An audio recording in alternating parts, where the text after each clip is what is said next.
तमाम किसान संगठनों के किसान साथियों, माताएं और बहनें, हमारे इस आंदोलन के यहाँ के साथी, विद्यार्थी आंदोलन से हमारे साथ रहे भाई जगजीत सिंह जग्गी, कामरेड शोपत सिंह के सुपुत्र सुभाष जी और मेरे एक एक साथी जो इस संघर्ष में मैदान में डट करके लड़ रहे हैं, आपका बहुत बहुत धन्यवाद कि आप इन गांव में पानी भरने के बाद जो स्थिति बन गई है उसके खिलाफ आप लड़ रहे हैं बहादुर योद्धा की तरह। मेरे पास शब्द नहीं है कहने के लिए कि आप कितने स्वाभिमान के साथ अपने हक की लड़ाई लड़ रहे हैं। मैं तमाम किसान साथियों का धन्यवाद करना चाहता हूं।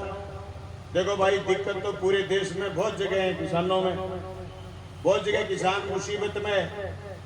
हर दिन 2500 किसान देश के खेती छोड़ रहे हैं, लाखों किसान देश में आत्महत्या कर रहे हैं, पर लड़ने वाले लोग बहुत कम हैं। लेकिन जो लड़ते हैं तसल्ली से, उन्होंने हमेशा हुकूमतों को झुकाया। आपने देखा जब 2020 में काले कानून आए थे, उन काले कानूनों के खिलाफ किसान लड़े। जब काले कानूनों के खिलाफ किसान लड़े थे और लड़ाई की शुरुआत हुई थी, तो लोगों ने ये कहा था कि मोदी जब कोई कानून बना देता है तो ये वापस नहीं लेता। एक ही बात बोलते थे लोग कि ये मोदी है, ये कानून वापस नहीं लेता। मुझे याद है, ये जो झंडा मेरे सामने दिख रहा है, ऐसे ऐसे 550 झंडे अलग अलग रंगों के, अलग अलग नारों के, सब इकट्ठे हुए और मोदी को 13 महीने के बाद काले कानून भी वापस लेने पड़े और किसान के सामने माफी भी मांगनी पड़ी। हाँ, ये बात सही है कि 750 कुर्बानी हुई, लेकिन मोदी को झुकना पड़ा। मैं तो आप तमाम किसान साथियों को कहना चाहता हूँ, एक धारा थी यहाँ सन 2004, 5, 6, 7 में किसान आंदोलन की एक धारा, उन गाँव में जहाँ पानी के लिए विशेष रूप से मांग उठी कि प्रथम चरण का पानी नहीं काटा जाए, उसको बचाने के लिए लोग लड़े। आज अलग स्थिति है कि उनके पास के गांव के लोग पानी ज्यादा हो गया, उस पानी को बाहर निकालने के लिए लड़ रहे हैं। लेकिन असली लड़ाई है किसान की जमीन बचाने की लड़ाई, किसान का खेत बचाने की लड़ाई। चाहे 50 बीघा का मालिक हो, चाहे 100 बीघा का मालिक हो और चाहे 10 बीघा का मालिक हो, आज सब एक जाजम पर इसलिए बैठे हैं। अगर किसान का खेत नहीं बचेगा तो फिर किसान की खुशहाली नहीं बचेगी, उसके बच्चे क्या खाएंगे, उसका भविष्य क्या होगा। उस सुखद भविष्य के लिए आपने जो लड़ाई का रास्ता थामा है, हम अखिल भारतीय किसान सभा के जिलाध्यक्ष और राज्य कमेटी के मेंबर होने के नाते, नहीं सिर्फ पूर्व विधायक के नाते, किसान सभा के इस झंडे के नाते आपके पास आए हैं कि आप मजबूती से लड़ेंगे। हम कंधे से कंधा मिला करके आपका साथ देंगे और ये लड़ाई जब तक लड़ेंगे जब तक ये लड़ाई जीत नहीं लेंगे। मुझे याद है विधानसभा चुनाव के जस्ट 7 दिन बाद मेरे पास भट्टू क्षेत्र के नौजवान साथी आए, मुझे हिम्मत बंधाने के लिए कि यार आप थोड़े से वोटों से हार गए, हम आपके साथ हैं। पास लगते हुए हरियाणा के लोगों का इंटरेस्ट था कि बलवान दुनिया फिर से चुनाव जीते, लेकिन उनकी एक दिक्कत थी, एक आंदोलन चल रहा था आपकी तरह। भट्टू क्षेत्र में पूरे कई गाँव में सेम की समस्या आ गई, सरकार सुन नहीं रही थी। उन साथियों ने कहा कि यार हमें आप सपोर्ट करो, हमें आप रास्ता बताओ। तो मैंने उनको यही कहा, कामरेड शोपत सिंह का बताया हुआ रास्ता, हमने उनको कहा जमीन पर बैठ जाओ और इकट्ठे होकर के बैठ जाओ, सिर जोड़ करके।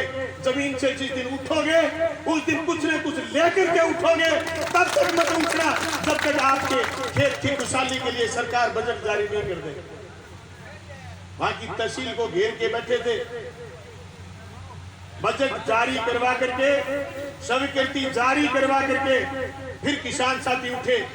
आप पिछले काफी दिनों से लड़ाई लड़ रहे हैं। मुझे आज निमंत्रण मिला था कल शाम को कि आपको जाना है, मैं आपके बीच में आया हूं। साथी मंगेश चौधरी आज नहीं आ पाए, मैं आपके बीच आ रहा हूं। मैं तो कलेक्टर साहब को फोन करके ही चला था कि वहां के किसानों के बीच जा रहे हैं, उनकी समस्या का समाधान करना आपकी प्राथमिकता होनी चाहिए। उनका दोबारा कॉल आया कि किसानों की बैठ करके बात करवा दो और प्रशासन को ये कह दो कि ये करना है, हम स्वीकृति जारी कर देंगे।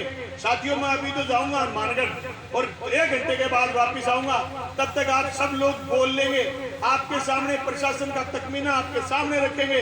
प्रशासन अगर यस करता है, जिन जिन गांव के आपके मांग पत्र हैं पाइपलाइन डालने के, बजट जारी करने की बात करता है, तो वार्ता आगे बढ़ेगी। अगर जब तक बजट नहीं देंगे तब तक आपको इस लड़ाई से पीछे नहीं हटना। ये मेरा आप सब साथियों को कहना है और मैं ये स्पष्ट कहना चाहता हूं, अगर इस लड़ाई में बोरिए बिस्तर लेकर के या आपके पास आकर के बैठने की जरूरत पड़ी तो भी हम तैयार हैं। मुझे बहुत लंबा अनुभव है इस इलाके में रहने का। मुझे याद है 2004, 5, 6 3 साल लगातार हम इस इलाके में मिर्जावाड़ी में, चाहिया में, बुधवाड़िया में, रामपुरा में, निर्वाड़ में, नौलखी में, इन सब गांव में, इन चक्कों में यहाँ रहे, किसानों के बीच किसानों की लड़ाई लड़ी और 6 महीने जेल में भी रहे। लेकिन आज भी मुझे याद आता है ये इलाके के लोग जब बात पकड़ लेते हैं, बात के बहुत मजबूत हैं और लड़ाई बहुत लंबी लड़ना जानते हैं और बहुत सलीके से लड़ना जानते हैं। मैं तो प्रशासन से कहना चाहता हूं, अगर आप बात करना चाहते हो किसानों से तो एस्टीमेट लेकर के आओ, स्वीकृति का कागज लेकर के आओ कि पाइप कितने दिन में लग जाएंगी और पानी कैसे उठा करके नहर में डाल देंगे। ये प्रोग्राम आप लेकर के आए तो किसान घर जाएंगे, नहीं तो किसान घर नहीं जाएंगे और किसानों को घर जाना भी नहीं है। भाई जमीन नहीं बचेगी तो कुछ नहीं बचेगी। अगर आपके पास जमीन नहीं है तो आप चौधरी नहीं, आप चौधरी